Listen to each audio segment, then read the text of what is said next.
નમસ્કાર દર્શક મિત્રો, હું છું વૈશાલી પોબારુ. તમે જોઈ રહ્યા છો અરુણ પ્રકાશ ન્યૂઝ. રિપોર્ટર હિતેશભાઈ શાહ પિનાકિન ખાખી સાથે. તો એક નજર આજના મુખ્ય સમાચાર પર. લીંબડી તાલુકાના લિયાદ પ્રાથમિક શાળા ખાતે માતૃ પિતૃ વંદના કાર્યક્રમ યોજાયો.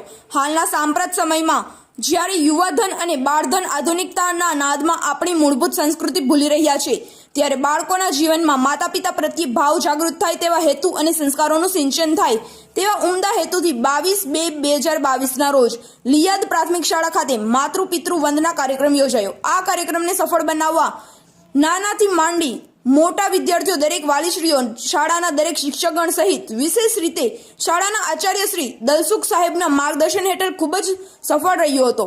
આ કાર્યક્રમના અંતે બાળકોને માતા પિતાનું મહત્વ સમજાવી તેઓની આજ્ઞાનું પાલન કરવું તેમજ દરરોજ પગે લાગવા જેવી આદતો જીવનમાં વણાય તેવા હેતુથી શપથ પણ લેવડાવવામાં આવ્યા હતા. ફરી મળીશું નવા સમાચાર સાથે અરુણ પ્રકાશ ન્યૂઝમાં.